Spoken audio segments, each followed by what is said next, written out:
kung sa akin lang mas the best si Duterte. Yun lang masabi ko. Pero si Bongbong ngayon, kala ko bababa yung mga bilihin, lalong tumataas. Ay, kay Digong kami. Bakit po, sir? Ha? Bakit po? Eh, maraming natulukan sa tumihimik yung mga adik eh. Diba? Kahit sa Digong kami. Retired military ako eh. Malaking bagay ginawa sa akin. Si Digong. Bakit po, sir? Kasi ramdam mo talaga yung higpitan niya sa lalo na sa about drugs. BBM ako eh. Yeah. Bakit, sir? Eh, yun ang nakasanayan ko na mula nung ama pa. BBM. Bakit po, sir? Okay lang. Salamat po, sir. Opo, sir. Kay Tatay Digong, Bakit po, sir? magaling kasi si Tatay Digong. Ang pamumuno ni Pangulong Bongbong Marcos at saka ni Pangulong Duterte, sino sa tingin mo ang pinaka-the best sa kanilang dalawa? Para sa akin, pinaka-the best talaga na nakaupo ng bilang presidente sa 2 taon lang si Duterte talaga. Kasi 6 months pa lang pag-upo niya, marami nang nagawa eh. Pangulong Duterte. Kasi 6 months pa lang, marami nang nagawa eh. Magandang araw mga kababayan, nandito ngayon tayo sa may Villamor Air Base, Barangay 183. Kung saan magkukuha tayo ng ating panibagong kalye survey dito sa mga tricycle driver. Yan, tingnan natin yung kanilang opinion, no? Pakinggan natin kanilang opinion sa ating kalye survey dito sa may mga tricycle driver. Ayan, kita natin, no? Dami tricycle driver. Ayan. Tayo. Ito sa mga tricycle driver. Hey, good morning. Opinion lang. Hindi namin sa ngayon anong mako-comment mo? Ano bang sa palagay mo sino sa 2 taong pamumuno ni Pangulong Duterte at saka Bongbong Marcos, sino ang pinaka-the best sa kanilang dalawa? Same lang po. Same lang. Bakit? Wala rin naman eh. Karamihan din naman na nasasabi natin, boss. Karamihan na nasasabi natin. Wala man lang presidente na kapagpababago ng Pilipinas. Kaya para sa atin, same lang. Kasi pareho lang din naman silang kumikilos as presidente. Oo. Ayun. Same lang po. Thank you. Sir, maraming salamat sa inyong comment. Sige, tara. Sir, comment lang, sir. Sa sa 2 years na pamumuno ng Bongbong Marcos at saka Pangulong Duterte, sa tingin niyo, sir, comment nyo sino pinaka-the best sa dalawa? Sino? Si? Bongbong Marcos at saka Duterte sa 2 taon nilang para sa akin, si BBM. BBM. Ano, sir? Bakit po, sir? Sir? Okay naman yung niya eh, yung pamumuno niya eh. Kaya lang medyo mas ayusin lang niya ng konti. Lalo na yung mga sa pagkain. Oo. Ayun. Yun lang. Sir, maraming salamat, sir, sa inyong comment. Ayan, hanap pa tayo rito. Tayo. Ito, kay sir. Okay, Ray, ikaw lang magtanong. Tatakbo na ata, doon na mo tayo. Hi, sir. Magandang umaga. Sir, meron po ba kayo sir masabi, sir, kung kayo pong tatanungin sa loob ng 2 taon, sino kay BBM? Wala.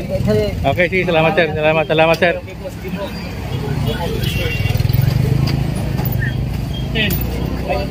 Ito. Sir, magandang umaga. Sir, kung kayo pong tatanungin sa loob ng 2 taon, sino kay PBBM at kay Tatay Digong yung nakikita mong the best na namuno? Kung kayo po yung tatanungin, sir, sino kay PBBM at kay Tatay Digong yung the best na namuno sa loob ng 2 taon? Wala akong masagot dyan. Okay. comment. Okay, sige, salamat. So, si sir.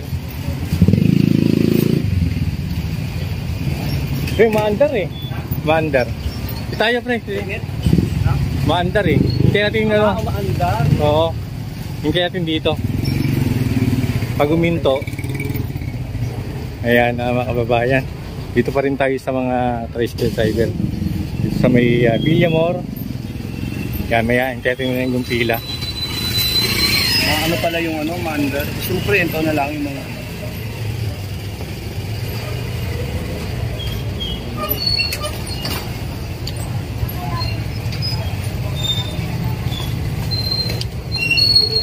Ito.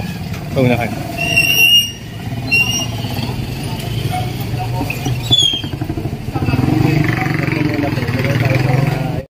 Sir, ano lang po, Kali survey lang po. Meron kaming konting katanungan lang po. Sa 2 taong na pamumuno ni Bongbong Marcos at saka ni Pangulong Duterte, sino po yung sa tingin yung the best mamuno sa kanilang dalawa? Kung sa akin lang mas the best si Duterte. Yun lang masabi ko. Pero si Bongbong ngayon, kala ko bababa yung mga bilihin, lalong tumataas. Yun lang ang ano ko. Ayan po. Pinapahirapan lalo yung mga mahirap. Lalong naghihirap. Oo, lalong naghihirap. Ewan ko lang bakit gano'n. Pero sa yung binoto nyo, Binuto ko rin siya. Siyang binuto ko. Kaso yung inaasahan nyo, Oo, kasi ang alam namin, mumura kasi yung ano eh. Kung sakali sir, ano pong mensahe nyo sa kay PBBM? Wala tayo masabi yan. Baka mamaya maano tayo dyan. Hindi po, wala pong problema. Thank you, sir. Sunod-sunuran lang tayo dyan. Wala tayong magagawa dyan. Kayo. Opinion lang naman to, sir. Thank you, sir. Maraming salamat. Ito na lang dyan ang mag-ano. Oo. Sige po. Thank you.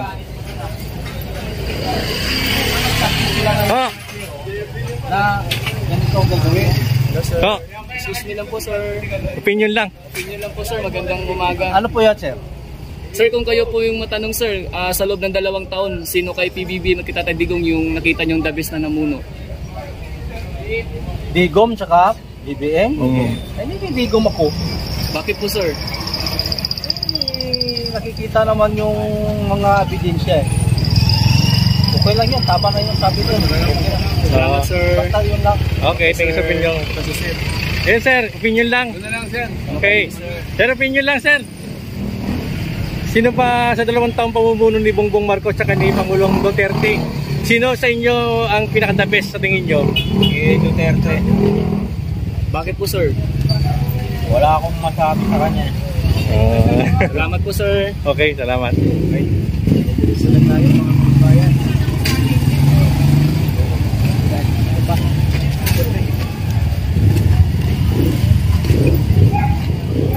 Sir, magandang umaga. Sir, kung kayo po matanong sir, sa loob po ng 2 taon, sino kay Tatay Digong at kay PBBM yung nakita nyong the best na namuno? Eh, sa akin, matanda na ako, no? Ang ano ko lang dyan, wala akong naririnig. Pero para sa akin, kasi ang idol ko nung araw is si Marcos. Siya binuboto ko noon.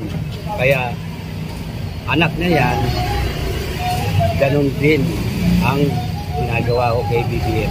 Bali si BBM po, pinaka-the best. Salamat po. Salamat po. Thank you. Ay sir, magandang araw. Wala kayo. Sir, kalisurvey lang kami sir, no? Kung kayo po sir yung tatanungin sa loob ng 2 taon, sino kay PBBM at kay Tatay Digong yung nakita nyong the best na namuno? Ay, kay Digong kami. Bakit po sir? Ha? Bakit po? Eh, maraming natulukan saka tumahimik yung mga adik eh. Diba? Oo, saka yung kaming mga retired, yung hindi namin alam yung differential, naibigay niya. Ang daming presidente na hindi na naibigay. Kay President Digong, naibigay niya eh. Yun eh, lost money na yun eh. Diba? Okay, Salamat sir. Saka ngayon maggulo na ngayon eh. Sinado sa Congress para walang pagkakaisa, diba? Okay, salamat. Sige po. Lumalaki din. Ano na yung Mga kababayan, tuloy-tuloy pa rin tayo kukuha ng ating Tuloy tayo mga kababayan. katanungan dito sa ating mga kababayan ng mga tricycle driver sa May Pasay, Villamor. Ay sir, magandang araw. Paabala lang po sir.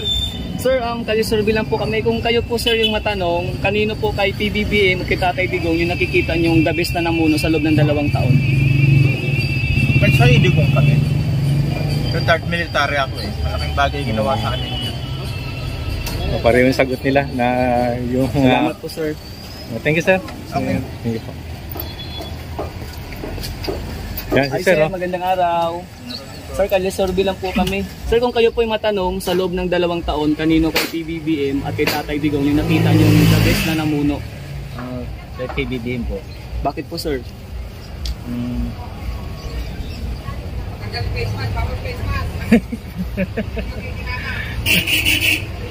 Basta marami po siyang nagawa na maganda.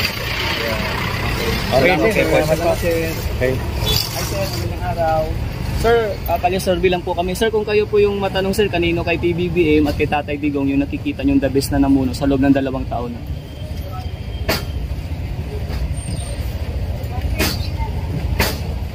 No comment. No comment, sir. Thank you, thank you. Salamat, sir. Sir, magandang araw. Kalye-survey lang po kami, sir. Thank you. Sir, kalye-survey lang po kami. Sir, kung sakali po matanong kayo, kanino po kay PBBM at kay Tatay Digong sa loob ng 2 taon yung nakita nyo yung the best na namuno? Si Digong. Bakit po, sir? Kasi ramdam mo talaga yung higpitan niya sa lalo na sa about drugs. Kay kay BBM tungkol sa ekonomiya ang inaano niya. Halos pares lang din naman pala. Yun lang. Salamat, sir. Ang opinion, sir. Thank you. Hi, sir. Sir, magandang araw po, sir. Kalye-survey lang po kami. Sir, kung kayo po matanong, sir, kanino po kay PBBM at kay Tatay Digong yung nakita nyo yung the best na namuno sa loob ng 2 taon?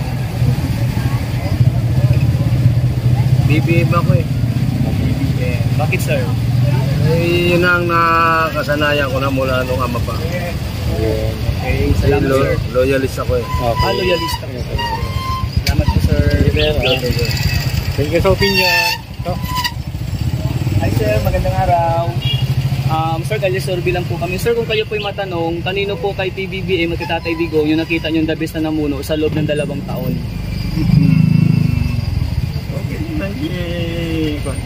PBBM. PBBM. Bakit po, sir? Okay lang. Salamat po, sir. Okay, thank you. Sir. Okay, sir. Hi, sir. Magandang araw. Pabaala, sir. Sir, nagkalisurvey lang kami, sir. Sir, kung kayo po yung matanong, sa loob ng 2 taon, kanino kay PBBM at Tatay Digong yung nakita nyong the best na namuno?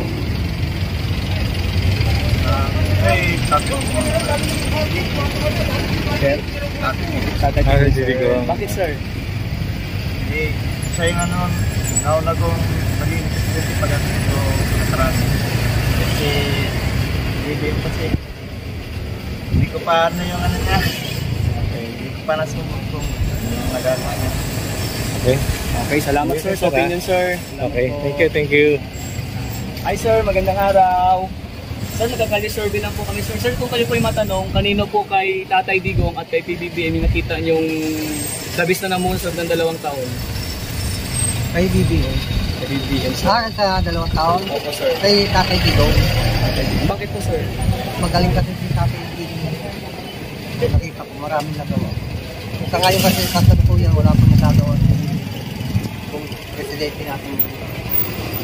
Okay, salamat po, sir. Thank you.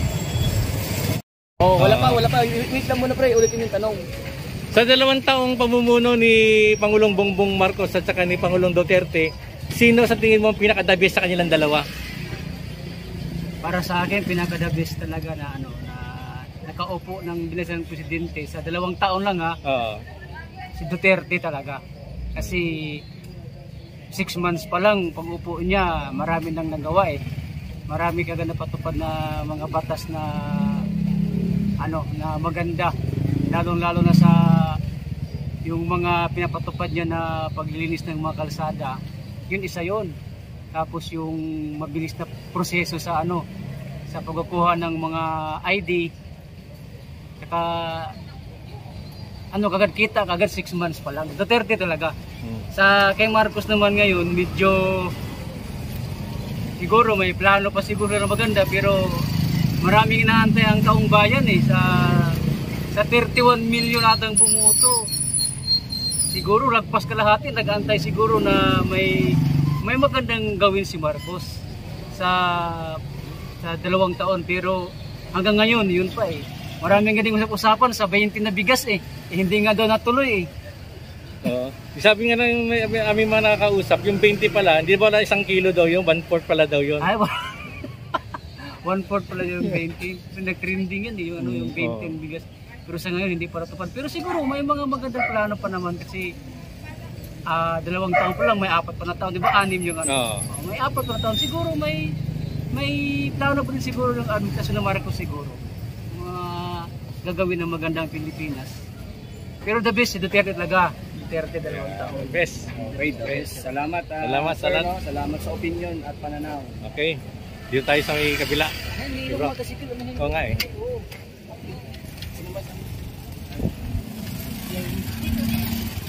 Pre, tanong. Pre. Pre, may tonting katanungan lang kami. Kalye survey lang to.